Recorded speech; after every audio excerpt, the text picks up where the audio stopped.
Feeling tired? F that. Perk up and level up with Bung Coffee's delicious modern dark roast. Your favourite brewer's favourite brew. bungbungcoffee.com. Welcome to the party. Best show on the internet. Ask anybody. You know it's easy money. Sit back, relax, get your headphones, everybody. Welcome to the party. Blackout in the booth. Every episode's a party. We go hard like Ricky Bobby. Tell a friend to tell a friend. This is welcome to the party. Welcome to the party, Bung. It's your man Claytron, aka the Big Boss Man, aka the Clumsy Jeweler, because I'm always dropping gems, aka the Milkman, because I always deliver, aka the PhD of podcasting, the Magnum PI of podcasting, the Captain, the OJ Simpson of podcasting, baby, because I beat the case. Yeah, baby, that's right. That's right. The copyright infringement dropped. The episodes are still up. The episodes are still up. If you know, you know, man. You would have. If you listened to last episode, we talked about all that. If you follow the Instagram, welcome to the Poddy on Instagram. You know, I sent the emails. I put the emails on the story, man. So we're good. We're good. We can keep using it. I don't know whether we will, though. Don't know if we need to bother with the stress. Don't know if people are really, like I said, when we first had to go through this, don't know if people were really that fussed about whether there was a second theme song in the middle of the episode. But man, it feels good to, you know, that's a little win for a little win for the little guy, I think, or a big win for the little guy almost. I don't know. Or I'm a big win for the big guy, big in stature, but like not in terms of corporations. I'm the little guy, but whoever's the head of like Warner or Universal or whoever the fuck had the problem with it, I'm sure that I'm bigger than them, like physically. But they probably have like, you know, that executive fucking like moxie, the vibe, the aura, the energy. I think I don't have that. They come in with this fuck you vibe, you know? You poor, you peasant. You know? Oh, what do you make? $1 million a year? That's the bonus I pay to my janitor. They would never pay a janitor something like that, regardless of how much money comes into the company. You're not ever going to, you know, increase overheads by paying a janitor or anything meaningful. You know, that's how these scumbags work. Layoffs, decrease layoffs. Increase automation. That's how you make money, bro. Sell something that doesn't exist. What's a product that doesn't exist? Subscriptions and data. Shit, let's make everyone put their phone number and email in, sell that as well as giving them the product. Now we're selling the subscription and the data. Look at us. Now fire somebody. Bang. Let's get a bonus. Dude, my 300-foot yacht sucks. We got to get a 400-footer by next Christmas. Fire somebody. Fire a whole department. And that's the kind of motherfucker I'm dealing with when I want to put Little Spanish Flea in the Welcome to the Poddy podcast. And check this out. I'm like just having a memory, but I can't remember what I was watching. I was watching something. It could have been Tires. I've been watching a lot of Tires lately. Someone did Little Spanish Flea. Someone was singing it or whistling it. Did they have to pay for that? Probably not, since we got let off the hook, bro. I'm OJ Simpson, baby. Yes. Beat the case. I beat the case, man. But I got to give you guys an update of what's been happening before we get into Clay's reviews. And I was in a movie last week. Did I star in it? No. Did I play a pivotal role? Probably not. Did I have a speaking line? Several. And I got to do the Cockney accent. I got to talk like this on a movie set. Rachel's like, oh, you're pretty good at accents. You should do that on stage. And I get a little tense about it. I don't think I'm that good at them. Right. So I'm like, I'm not doing that on stage. It's not my comedy. I don't like do imitations. I tell stories or whatever. Well, you could do an accent in a story, maybe make, get a bit of character work in, but I'm not there yet. I'm not doing that yet. Maybe one day. But we're on a movie set, bro, and like I don't like I said, I don't do that. I don't do it on stage. I feel a bit funny about doing accents on stage. I don't really do them much at all anywhere. Just at home in front of Rach, around my friends sometimes. I think once I did a gig at a soccer club and there was a guy, English guy, and I was like, oh, where you anyone like not local? And this guy's like, yeah, Birmingham. And I was like, Peaky fucking blinders. And that was it. That's all I said. But usually I keep it for the house, But I'm on set. There's, 50 people on set. And I had to do it. And I got in the zone, bro. I went, not method, man, but I fucking got myself in the zone. In the zone, bro. Like, shit. You know how you kind of... You get yourself jacked up like Johnny Drama. Ooga, I was like Johnny Drama, bro. I'm the Johnny Drama of I don't even know what is. I'm not even a character actor, bro. I played a small role. I'm the Johnny Drama of small roles, bro.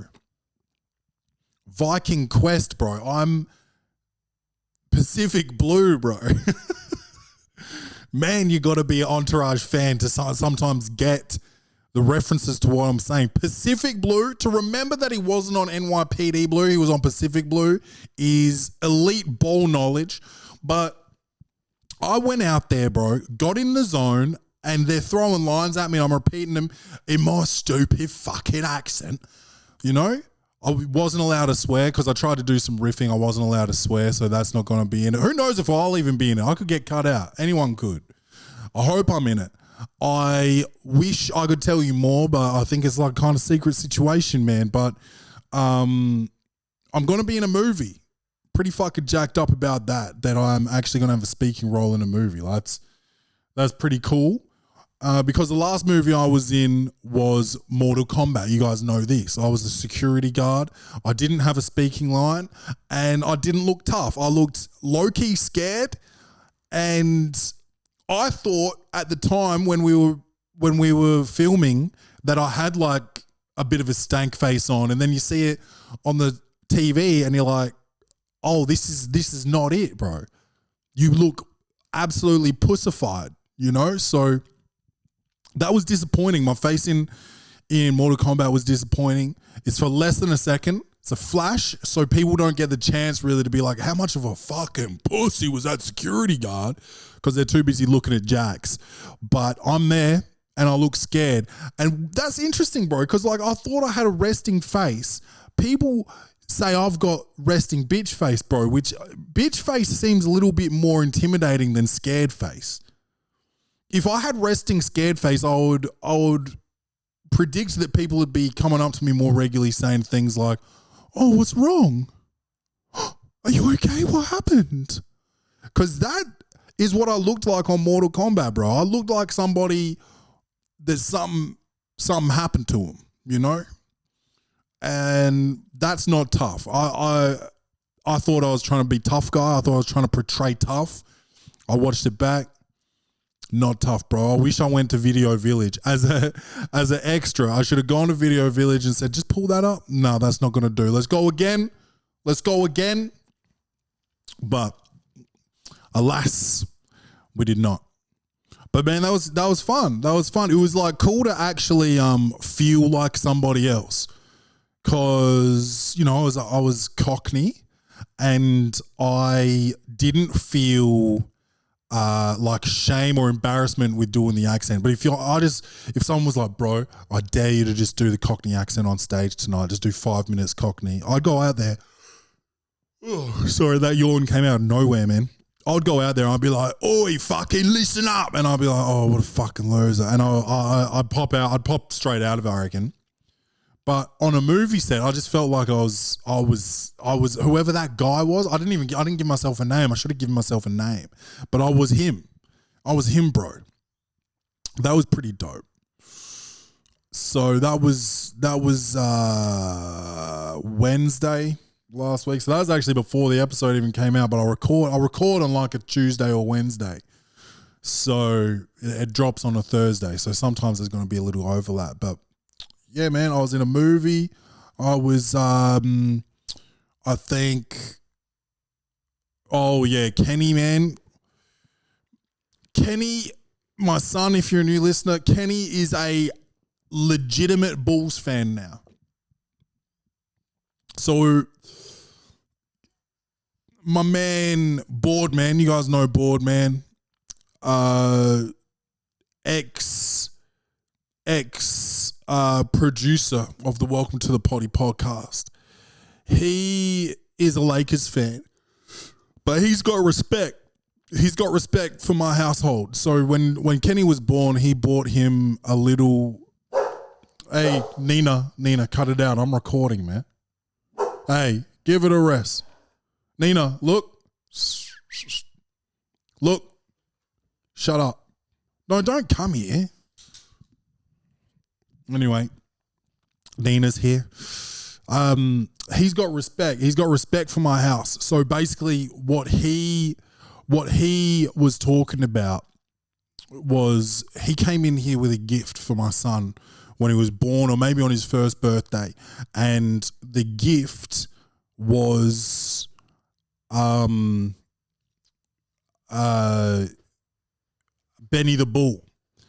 Benny the Bull, the mascot for the Chicago Bulls. And it was like a little, like Beanie Baby sized bull, and it's dope. Right? And Kenny's always loved it. He goes in and out of phases with toys as kids do, but then someone gets him a Lakers jersey because like, oh, the dad, he's a basketball player, like he'll love it. They don't know that I'm a Bulls fan and that I actually hate the Lakers because I'm not a big LeBron James man. Okay? But I let the kid wear it. He loves basketball. I let him wear it. I'm too busy buying him Jordans to buy him a Bulls outfit, right? And then this year, he really got into basketball. He's asking every time I had the NBA, I've got League Pass. Every time I've got the NBA on, who's playing? Which team do you want to win? Which one's your favorite team? The Bulls? Is this the Bulls? No, it's not the Bulls. Oh, show me the Bulls. Now he wants the Bulls. So now he's a full Bulls fan. Now he's, show me Michael Jordan. Show me Derrick Rose. Dude, kid knows Derrick Rose. He got in the car yesterday and I've still got like the baby seat, like where it's got like the big head protector shit. And he's getting a little bit too big for it. It's like he's really got to squish in there. I said to him, man, you're getting a little bit too big for this, I think. Daddy's got to get a new chair. And he goes, too big, too strong, too fast, too good. And I was like, who you talking about? And he goes, Derrick Rose, bro. This is what I'm raising. Man. He's a true Bulls fan. And that, in some cultures, that is considered child abuse. Bringing a child into this world and having them be a Bulls fan. It can be considered child abuse, but there is the most annoying kid out the front of my house standing outside the window screaming at my dogs like they're going to come outside. But you can see that they're inside and you can see that I'm not moving, right? I'm here producing like one of the best podcasts in Japan. Why this show is doing so good in Japan, I do not know. I need to know. I need Japanese listeners to start writing to me. It can be in hiragana. I'll figure it out. I'm not part Japanese, but I can somewhat do Japanese, bro. You know, onomae wa nan desu ka? Toire itimoi desu ka? Lots of questions mostly. When you say ka, that is like a question mark. So I do lots of questions when I'm doing Japanese. But I need to know why we're like number one in Japan. I need to know that. I don't have any qualms with it. I'd be happy for this podcast to be the number one podcast in Japan and only Japan. And that's what it is right now. But I do need it to increase in the ranks in other countries. It doesn't need to make it to number one. I don't need to be out there getting Joe Rogan numbers. But whatever I'm doing in Japan, I need to be doing in English-speaking countries as well. I speak English mostly. Like I said, I guess I am like maybe 1/16 Japanese or something. Japanese seems to stick more when I try to learn it. It sticks to me like sushi rice. So maybe there is some Japanese, if you've seen me do stand-up before, you know that I'm afraid to use Ancestry.com. But if I did, maybe there would be, somebody called like Hideki Tanaka in my bloodline, something like that. That would be pretty sick, bro. You know, I watched, what was that show called? Shogun. I watched that with subtitles on, but still I kind of felt like I was watching it in Japanese. And that's strange to say. Some people won't identify that with that, but like, you're not bilingual if you can't get that. I was watching it with subtitles on, but I was basically watching it in Japanese is what I'm trying to say. Because you guys would say something like Shogun and I would say Shogun. Do you understand? You guys say Olivia Munn, I say Olivia Munn. So 1/16 is basically, I think that's probably why I'm so light-skinned. I think there's some Japanese somewhere in my bloodline, bro. You know? So that's pretty dope. Now that we've sort of discovered that, got that out the way. The Sydney Swans are doing big things at the moment. You know, I read the paper this week. Apparently they've suspended 5 guys, and I haven't really learnt too much about this, but they had permission to slap the sex workers behind or escort or stripper or something, whatever they want to be called now. I think sex worker is cool to say. I think you're supposed to say that. But the sex worker, slap her on the behind 3 times. They did it 4 times. Now, this is pretty... that can't be it. That can't be it. It seems like a pretty big overreaction for a 4th slap. I get consent. I get it.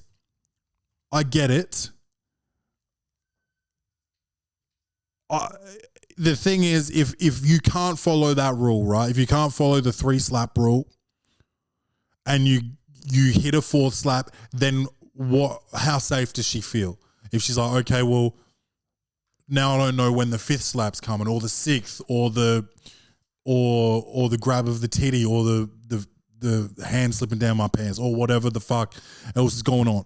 So I understand that from a safety concern, but there was talk of like a true life being turned upside down from a truly traumatic experience. And people are traumatized by different things, but I got fingered in the asshole, bro, by a customer at the fucking Optus shop, bro. And no one lost their job and no one gave me money, dude. And I want my money, is all I'm saying. Gigi, stop. Gigi, stop. Gigi, stop. Doing it with dogs is too hard, man. Doing it with dogs is too hard. Here, give me that. Always got to be eating something. Always got to have something in your mouth. God, like you play for the Sydney Swans. And yeah, I can't 5 dudes suspended, bro, for the rest of the season. and they're talking about a fourth slap. There has to be more to it. And maybe I didn't read enough. I didn't look it up. I didn't Google it. All right. I'm not trying to like get all the research in the world about the Sydney Swans, bro. But there has to be something crazy had to have happened. Not four guys couldn't have done the fourth slap, right? Certainly not five guys. I would say only one guy could have done the fourth slap. Unless they were putting their hands in, about to say game time or whatever. Something else had to have gone down and you guys might even know it. I haven't done my research. I just can't imagine that 5 people get suspended for an entire season because one person did a fourth slap. Seems wild.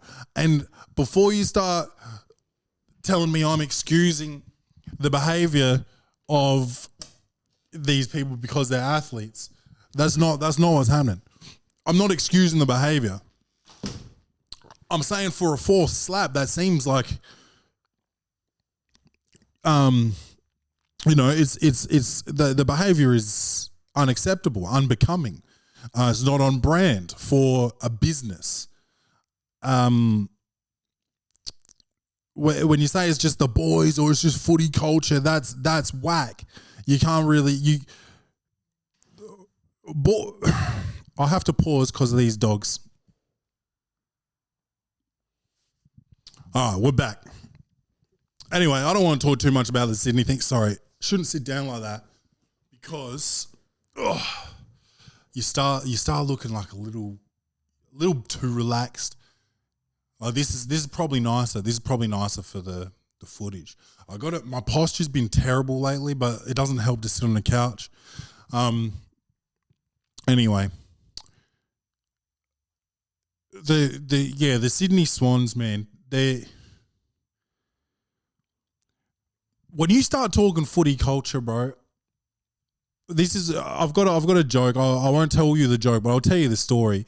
I went to Melbourne when I was getting recruited to play AFL, man, and you guys know about that. I was getting recruited to play AFL by 6 footy teams. I had to go and do like all these workouts, kick the footy, run 3Ks.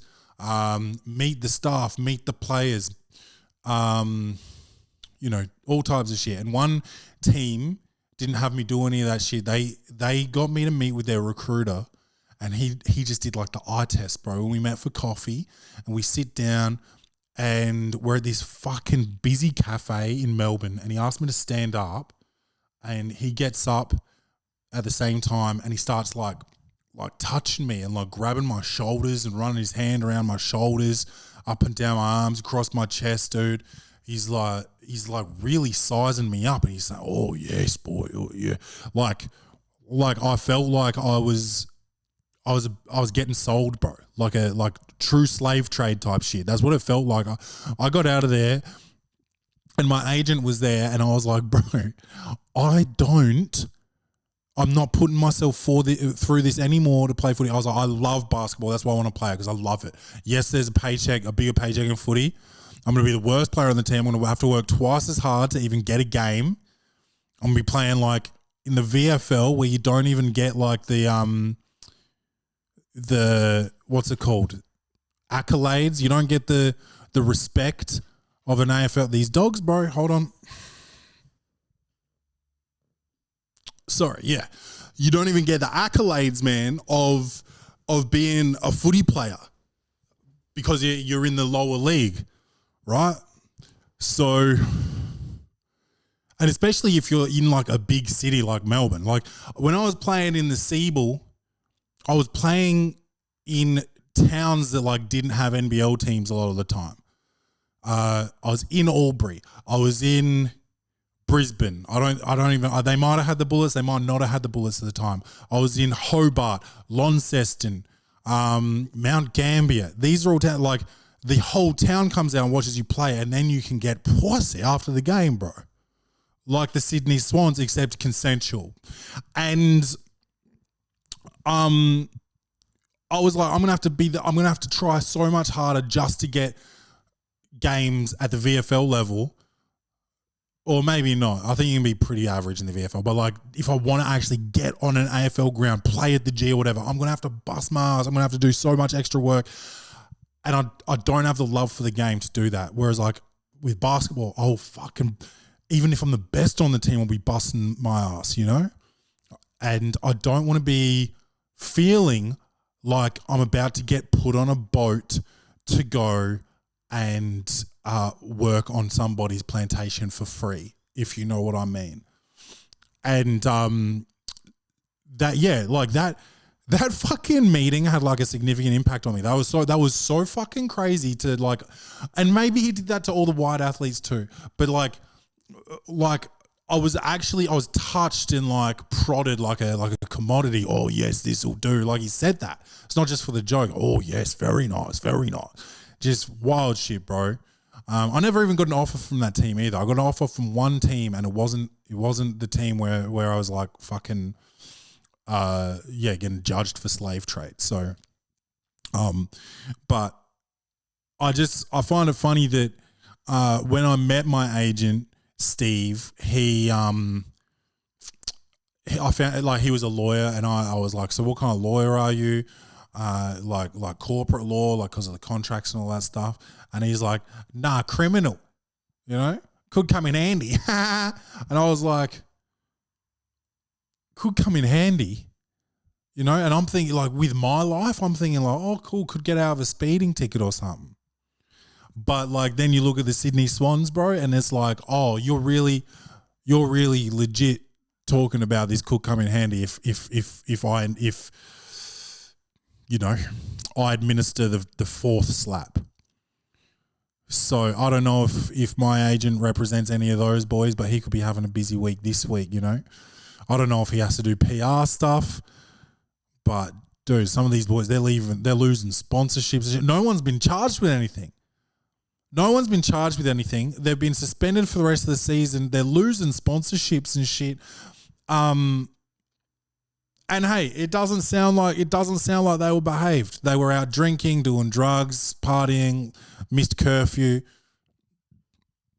You know, I've missed curfew before. I had to get up at 5 a.m. and fucking sprint until I threw up. I didn't have to get suspended for the season. So to me, it just sounds like there's more to it. There has to be. Guys' livelihoods are on the line here. And I'm not empathizing with the aggressors. I don't believe that these girls are lying or fabricating. I think something happened, but I cannot.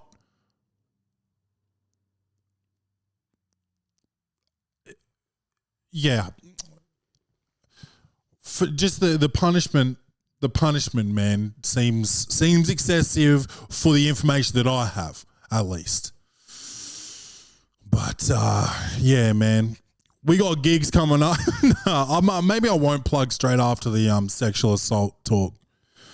But yeah, you gotta listen. You gotta do what you're told, bro. You got an agreement, dude. Let me tell you this: if I've got a gig, you want me to catch a flight, you're not even flying me out. I'm paying for my flights, I'm paying for my accommodation, and I'm getting paid for this gig, not even close to what is going to cover my trip. But I'm coming to do it anyway because I want the gig. I want the,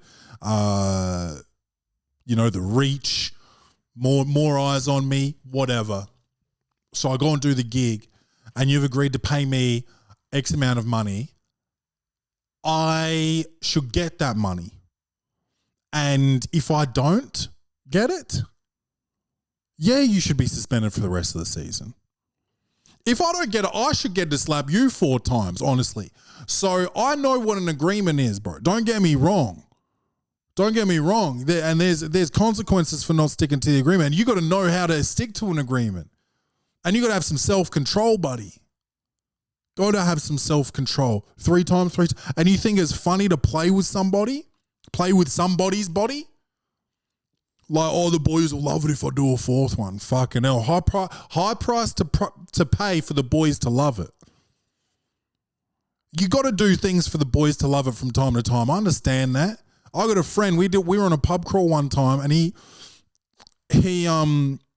sculled like half his drink, launched like emptied his glass on the ceiling, kept his glass in his hand, but emptied it on the ceiling and then smashed the glass on the floor.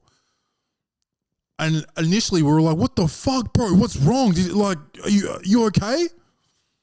And we got outside, obviously got kicked out. We get outside and he goes, for the boys. And I understood that in that moment. I immediately understood that. You got to do some things for the boys. But no one got hurt. Could they have with a broken glass? Yeah. Yeah, but no one did.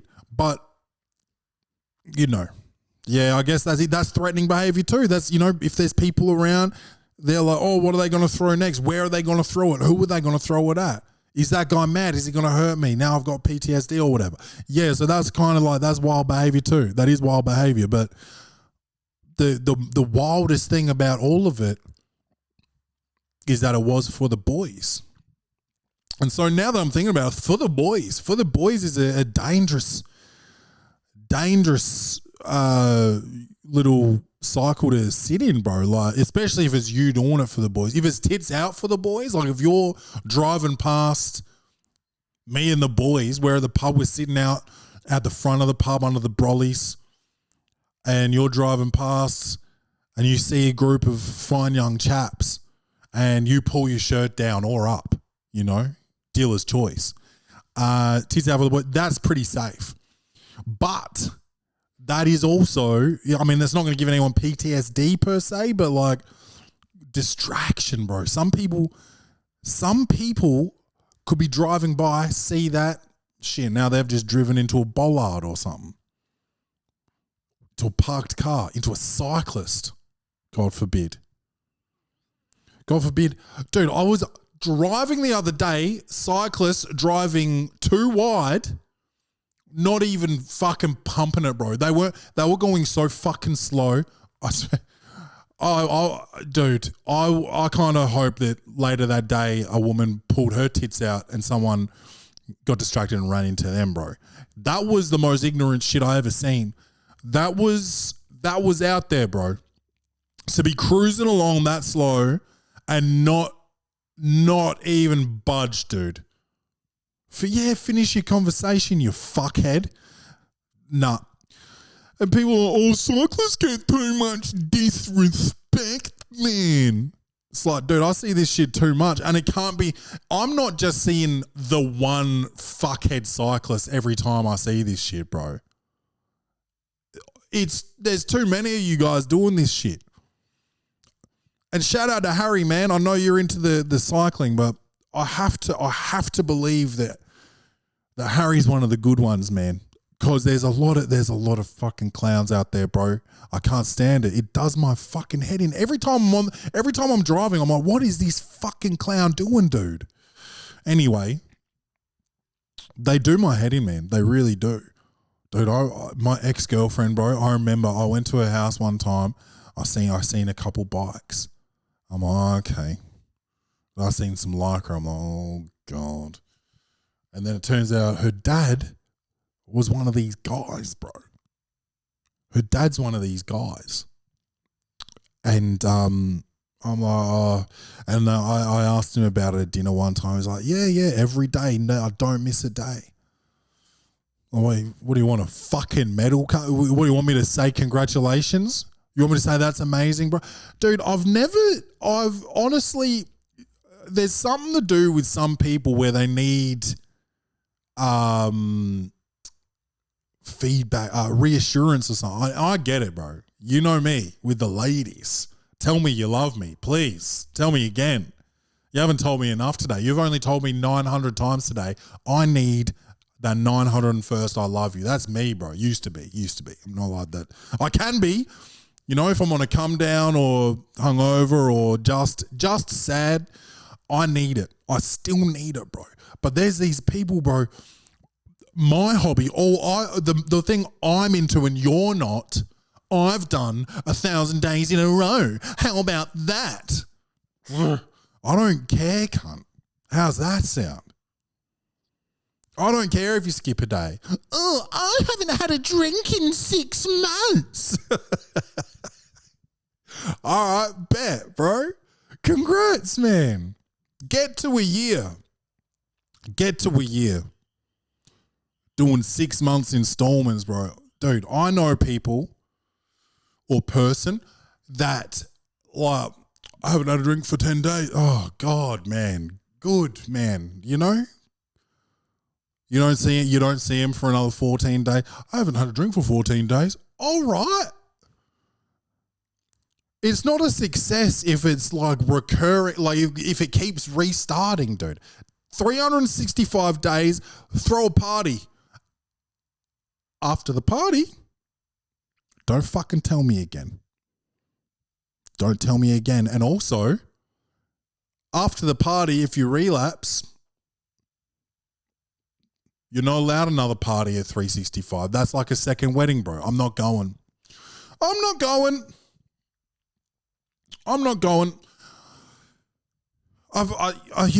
paid money. I gave you a gift.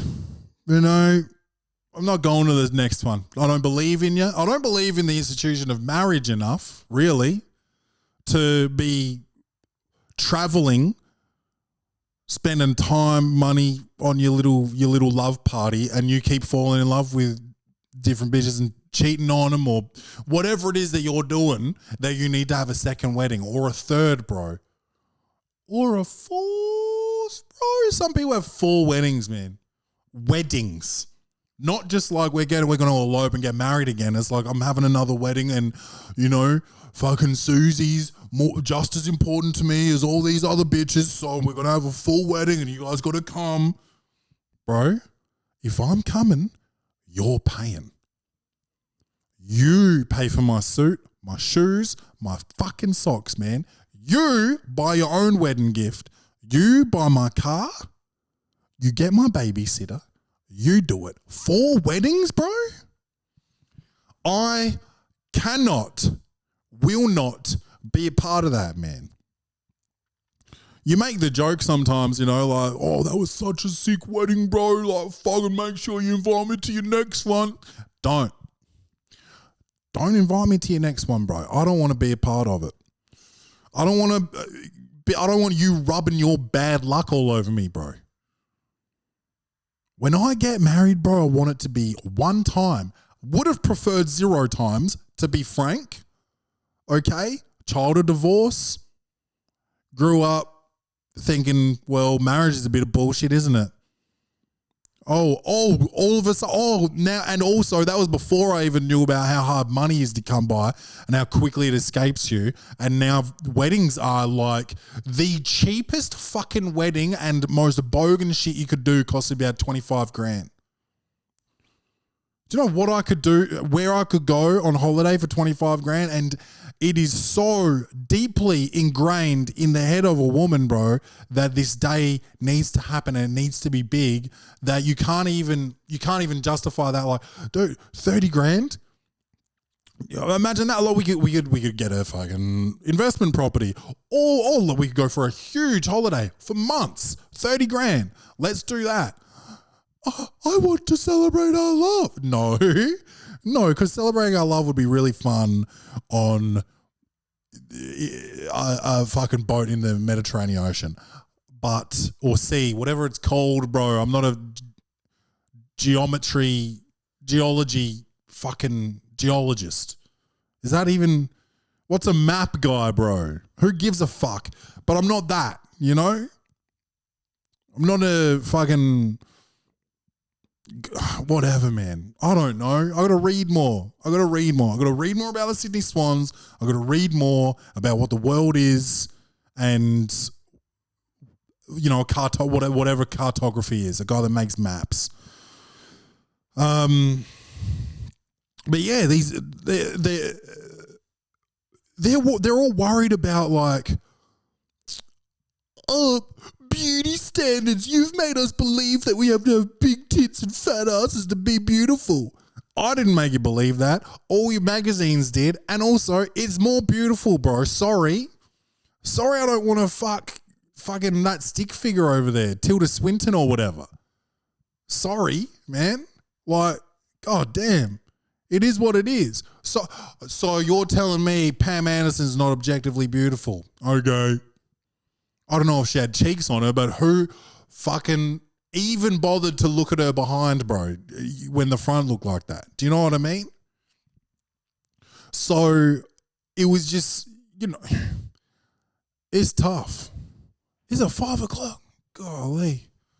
Tough, man. It's just tough, man. So, what was I talking about?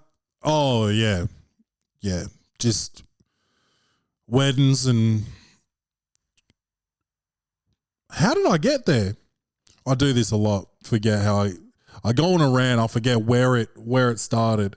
Second weddings. Fuck it. Who cares, man? I got to say this, man.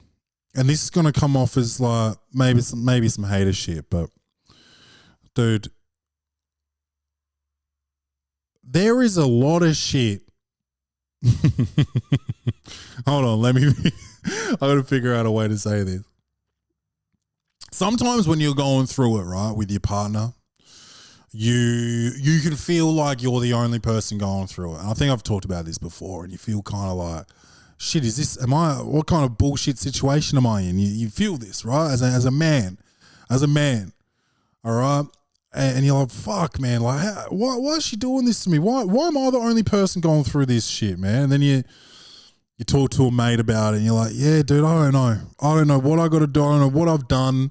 I don't know how to get out of this. And you tell them what's been happening, and they're like, oh, you mean you're in a relationship with a female, bro? Because, yeah, I've been going through that same shit for the last 6 years too, yeah. And you're like, oh, shit. And then you get the courage a little bit to talk to someone else, and they're like, yeah, dude, what are you talking about? Just fucking pick your battles, bro. Pick your battle, And then you're like, shit, maybe I'm not cut out for this. Maybe I'm not cut out for the female mind. Maybe you think like these are non-negotiables. I need this, and this. I need less complaining, more putting away your fucking cups of water, and more gratitude, You say that to somebody and they're like, oh, you mean you want to marry a man, bro? Is that you want a boyfriend? Is that what you're saying? I was like, fuck, well, maybe I fall in love with men and I have sex with women. I don't know, bro, but you listen to, you got to talk to people, bro, because you realize that you're going through the exact same shit as everybody else. You see, the memes are like a little bit too extreme, so it's like you can't quite relate to it. It's like you get it, but like it's like, yeah, but you're not really going through that, so I don't feel seen. But then when you talk to a friend about like, oh, dude, like fucking this shit over here, man, and they're like, yeah, dude, I know, and it's like, oh, you know? It's like, oh, you got to start talking to people, dude. This guy's sideburns. This dude that walked past looked like he needed to smoke a marijuana cigarette immediately, bro. He had a scarf on and legit sideburns, bro. I never seen anything like it. I mean, not in this day and age. That motherfucker looked like a time traveler, bro. Like a time traveler. He had like John Lennon glasses on too. He looked like a time traveling fucking, maybe like a bird watcher, someone that's interested in just some boring shit, bro. Oh, Hobbit. Yeah, my Hobbit. Yeah, I'm not. Back to this dude. Yeah, dude. I've figured out where I went off track. Back to my ex's dad, man. So we're at dinner talking about this stupid hobby, bro, riding bikes and being a fuckhead on the road, right? And I was like, yeah, I don't know, man. There's too many of you guys that are doing the wrong thing. He's like, yeah, few bad apples spoil the bunch or whatever. Yeah. Anyway, at the time, I was training with the 36ers, and we had an early morning session one day, and I get out of bed, get ready, and I'm driving to practice, and this fuckwit cyclist just flies out in front of me, but like just wide, he's not like crossing the road, he just whips out, and I give him a fucking fat beep, drive past him, it's him. He thinks I'm beeping to say hello, man. I had to face him that night. I had to go to her place that night, have dinner, and he's like, oh, everybody, Clay drove past me today. He gave me a beep. Say hello. No, cunt. You are a piece of shit getting in my way, bro. Everyone's way. You're a hazard. You got this small bike. You think everyone's going to get out of the way because you're so fragile. And it's like, man, you have to have some form of culpability or like awareness of the fact that you could be a problem out there. Just because you're smaller and more dainty and twinky than, you know, some guy rolling around in an FJ Cruiser, that doesn't mean that the Cruiser's the problem, bro. And I say all that to say this, bro. I don't really care how many days in a row you've done your hobby, bro. I don't know. I don't care about that. I don't care about that, man. I've got a little book that I keep my set lists in, and so I've got them numbered, like how many gigs I've done since I started comedy, and I keep that shit to myself, man. Sometimes I tell Rage, and even when it comes out of my mouth, I'm like, fuck, maybe I should kill myself right here, right now, because she didn't need to know that, and it's selfish. I'm being selfish right now. It's like I'm feeling proud of myself. I've just hit another milestone, you know, another even 100 number. I'm feeling pretty good about it. I'm going to say it out loud. And it's like, you know, maybe she just wants to take a shit in peace or something without me fucking pumping myself up for a minute. So I don't want to do it. I don't want you to do it. Congrats though, man. Congrats though, man. I do annoying shit too, though, by the way. I know I was saying like these bitches, man, they do my head in, bro. Fucking always complaining. There's something inside them, you know, and you got to get used to it. And I've been with so many chicks and I fall in love with chicks every time. I'm always in love, bro, you know. And they all share certain traits, man. And complaining is one of them. And dude, the nerve on them, bro, to label us with the man flu. When they get sick, bro, it is like the entire world is coming to an end. I just, bro, when I'm always sick. Maybe that's why I've got some type of fucking resilience about me, but I get 20 colds a year. I can't stay away from the common cold, bro. Me and the common cold, we got that in common, bro, and that's the common cold, man. And I've always got one. I've always got a cold. So when I actually get sick and I can't do shit, like it means I can't do shit, bro. COVID fucked me up. COVID fucked me up, bro. But I've had like gastro before and all that, where like you every time you fart, you got to go sit on the toilet just in case. I've had shit like that, man. But I don't tell anybody when I'm sick. I don't complain. You know, I work from home or whatever. I stay away from other people, but I'm not like,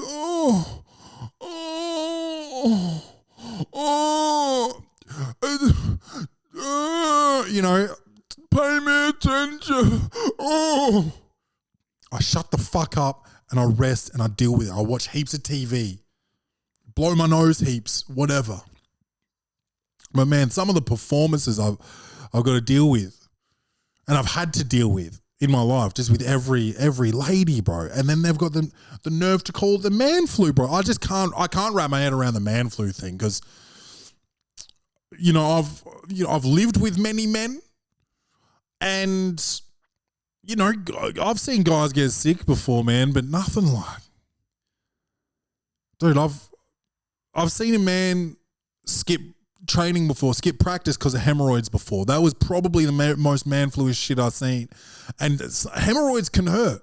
Hemorrhoids can fucking hurt, bro. I've seen a man skip practice for hemorrhoids once. And I still think I got to pay that, bro. But like, dude, it's unreal out here, man. It's unreal. But I'm just starting to learn to like, it's not a character flaw. Because sometimes in my mind has been a character flaw what I'm dealing with. And I'm like, what the fuck is going on in this house? And it's like, no, it's in this world, bro. It's not just this house, man. This is a gender flaw. This is a gender flaw, bro. Not a character flaw. So we're coming around on that. That's something I'm trying to figure out. I'm still not in the world of like being able to ignore it or just like agree with it and keep it moving. I still get so fucking worked up about it. But I think, sexism's as good as a place as any. I think it's probably easier to do it after sexism than it is to do after sexual assault or sexual harassment or whatever. But I got gigs, man. We got Gin and Comics this week. Last Friday of every month, Gin and Comics. So we got that this week in Port Adelaide. September 7th. No. September 11th at 612 Brewing in St. Agnes. And November 7th at the Comedy Cellar at the Lord Lindock in the Barossa Valley, man. Buy your tickets now. Still a bunch of tickets available for Gin and Comics this week. So if you can rush there when you hear this, that'd be great. And 612 Brewing is selling selling very fast. So thank you to everyone who's bought tickets for that. I would hurry up if you want to come to that. I would hurry the fuck up about it. And I'm not sure how the Lord Lindock one's going, but buy tickets while you can. That one's an intimate setting. That one will actually go quick, but it's far away, so people probably haven't bothered yet. But get your tickets to all three of those shows, and we're gonna go into Clay's reviews. Sensational. I watched Anaconda, not the OG one, the new one, bro. So I watched that. With who was in that? Was that Paul Rudd, Jack Black, and some cute, maybe South American girl? I'll say South American to cover a whole range of bases. I was going to go Mexican, but South American, Argentinian, maybe something good. So yeah, man. It was a sequel. It was one of those sequels that no one asked for, no one needed. It was meta. So the purpose of their trip to the Amazon was to film the sequel to Anaconda, which is, I guess, a good idea. Nah, scrap that from the record. It's lazy. They couldn't think of a real reason to go. They couldn't think of a reason to have a cameo from Ice Cube. Spoiler alert. I don't give a fuck about spoilers on this movie. But yeah, they're film nerds that didn't get the chance to fulfill their dream. They had one of them wanted to be an actor, and he's just like a shitty character actor, like not even like basically doing what I did in the movie I was in last week, just like little bit parts. And then the other one, I think, was a director, filmmaker who ended up just being like a wedding filmmaker, which, shout out to guys that do that. It's a job that needs to be done. But like, if your dream was to make feature films and you're making wedding videos, bro, like, fuck, man. So they got back together and they're like, dude, let's do this. I've got the rights. I got the rights. I met the owners. I got the rights to Anaconda. Let's make the remake. Let's reboot it. And so they do.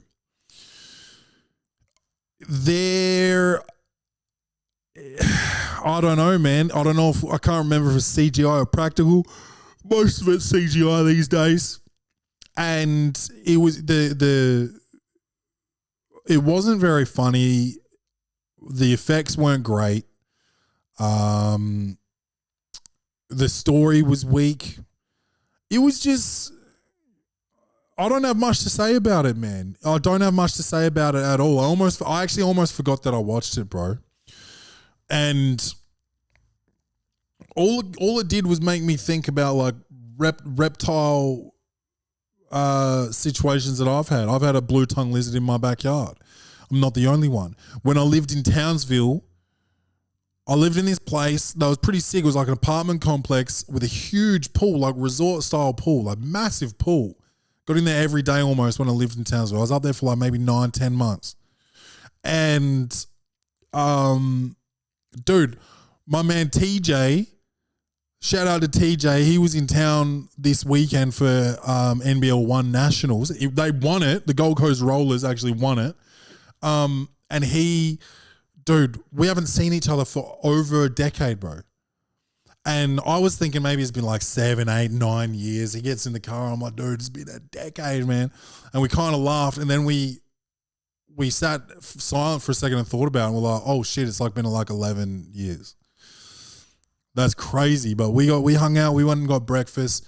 And we were just reminiscing on Townsville times. And we had a bunch of people that like came last minute to Townsville and we didn't have a place to live. So I ended up living with this guy who reportedly won the lottery and then started a property development business. So for my first like 2 or 3 weeks in Townsville, I was living like in a mansion, bro. He was a sponsor of the team. So yeah, I was living with this guy and his family, which was like so kind of them. But that was pretty legit. Whereas like TJ had to go and live with the coach. And I think he got to a point where like that was a bit outside of Townsville. It was a bit like difficult. He didn't have a car. So he came and lived with us for a little bit. He slept on our couch, man, for like 2 weeks before he found a place. And we used to just fucking laugh so much on the couch, man. We were the couch boys because there was me, him, and Benny Dix. We lived with Leon Henry, but Leon was a little bit older and he was like he was a recluse, man. He used to just hang out in his room playing like Jodeci or whatever, or maybe like D'Angelo, shit like that, mad R&B vibes. And we would be out on the couch clowning, bro, just cracking up. So we were the couch boys. And one day the couch boys are all in there. We're playing like COD or something, laughing. And we look out the window, it's all glass sliding doors and that. And there's a king brown snake out there. And ever since I saw that snake, I never went back into that pool because it was our back patio. It was like patio fence with like a gate pool. So like it was right out onto the pool, man. And so there was just immediate access to the pool, and I was too scared to ever go out there again after we saw the brown snake. So I never went back out there, man. Never went back into the pool. Could have gone the long way, but didn't. I was scared. I was scared of even being close to that garden, man. And can't snakes swim? If you watch the movie Anaconda, snakes can swim, bro. So,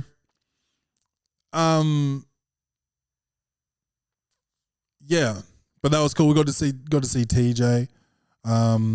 Oh yeah, and I went to the crocodile sanctuary or whatever it is called up in Darwin once, and they make you hold snakes and baby crocs and shit. And I kept saying no, thank you, and they kept making me do it.